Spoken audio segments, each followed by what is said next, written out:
In the Absolute universe, the traditional power dynamics are completely flipped. While Bruce Wayne is a working-class hero with no money, Selina Kyle is the one living the billionaire lifestyle. She has a vast global property portfolio, an advanced high-tech suit that turns invisible, an onboard AI named Jonesy, and an entire cat cave hidden beneath her luxury estate in London, with a motorbike that turns into a mechanized panther. Before getting her own miniseries, we caught glimpses of Selina during the Abomination storyline, helping Batman. We know that she was originally one of the Crime Alley kids, alongside Oswald Cobblepot, Edward Nygma, Harvey Dent, Waylon Jones, and Bruce Wayne.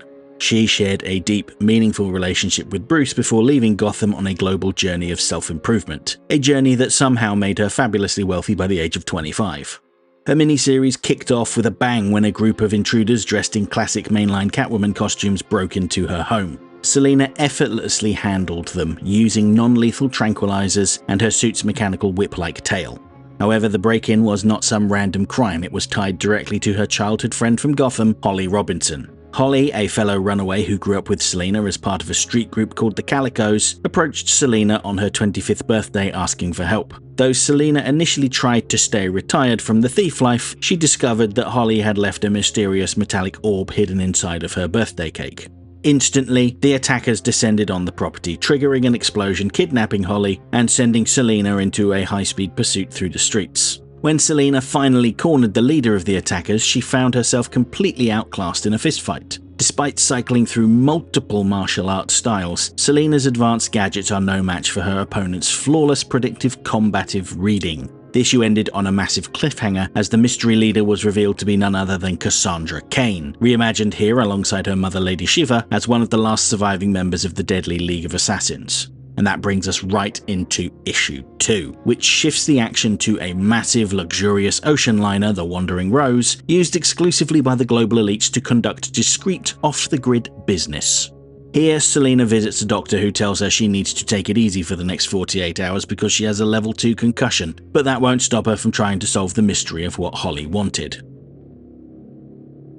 Recognizing that she is dealing with forces far beyond simple street crime, she takes the ultimate gamble.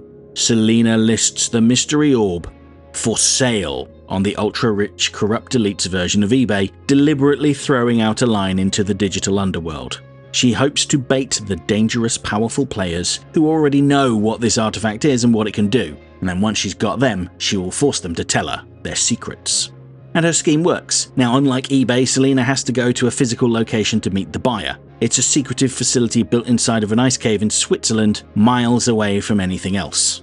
Her listing generated a good amount of interest, but only one person was willing to pay the obscene asking price. Victoria Sage, one of her former Calicos. Small world. She had been the brains of their gang. As a flashback to one of their early heists showed, she used a device to hack security cameras.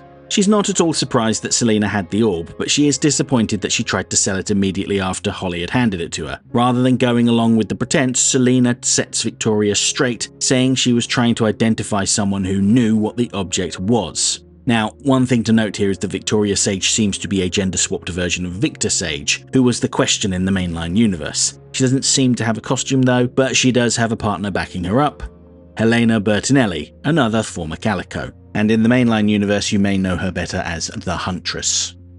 During the flashback, Selina tells us how it was Helena who tipped them off to the bank for the ultra-wealthy. She's angry with her father, who banks there, and she can't think of a better punishment than taking all of his money.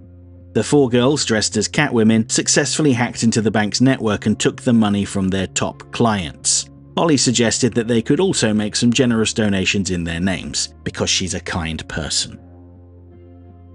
Back in the present, Helena bursts into the room because she heard gunfire and saw that all of the guards had been gunned down. She believed that Victoria was in danger, but so far everything seems to be fine. At least until they notice some peculiar shadows on the walls. Looking closely, they can see the outline of invisible ninjas who immediately try to kill them.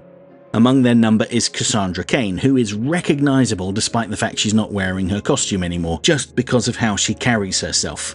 Selina notes that it's almost like Cassandra can read her body and knows exactly what she's going to do before she even does it. But this time she tries to make better use of her Catwoman costume, specifically the whiptail, to try and hold her off. But it doesn't really work. Fortunately, Selina had prepared for such an eventuality. Before entering the facility, she placed a calcium chloride drip that gradually melted the ice beneath the fortress, causing it to collapse. Cassandra drops into the gap below and Selina follows her, but before she gets too far, she hesitates. Looking back, she can see both Helena and Victoria are battling with the invisible ninjas. Usually, Selina would leave them to it. She used to have a rule: if someone gets caught, they get left behind. But thinking back to her youth, when Holly came back for her when she had been caught by a security guard, she pulls the two women down into the tunnel with her. Granted, she tries to pass it off as a tactical move. She's more likely to beat Cassandra when it's 3-on-1. But I think she was also feeling a little sentimental. Before she can confront those feelings, the resultant water from the ice melting rushes down the tunnel towards them, pushing them into the wilderness. Cassandra has escaped. They're sopping wet, and the orb is gone.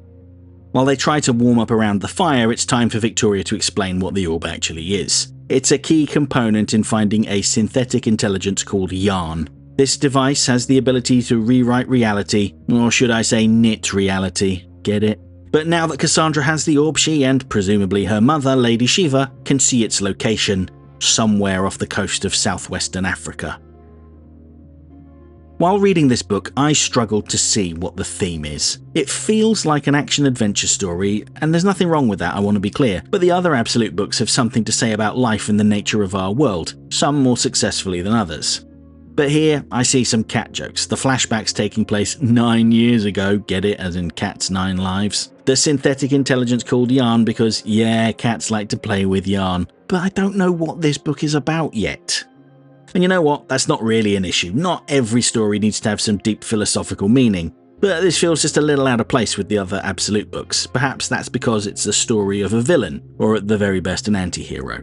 Most of the heroes of this universe are working class, or those that are viewed as less than in society. Women, people of colour, children, even aliens. And this series gives us a look at the lives of the elites with their private cruise liners, secretive Swiss auction houses and glamorous penthouses. But it's just not really speaking to me, yet. We're only 2 issues in, there's plenty of time for me to get hooked, but I feel like the series is expanding the world without really adding much. I will say that it's interesting to see Selina Kyle living a life similar to that of the mainline Bruce Wayne, a life of luxury, with resources that most people can only dream of, gadgets, technology, and the time to prepare. And you know what? She is still pretty different despite having the same resources. I don't want to seem overly critical because there's nothing wrong with this comic. The writing is solid, it has nice art, and the story is fairly well paced. I just don't really care about what's happening yet, and the prospect of a sci-fi reality-altering supercomputer doesn't really excite me, but I'll gladly give it time. I'm sure it'll all come together.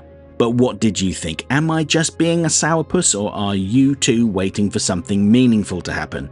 Make sure you let me know what you think in the comments below.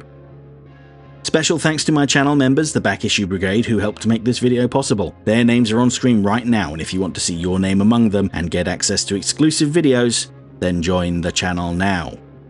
I'll be back soon with a video about Barbara Gordon Breakout 3. Hope to see you then.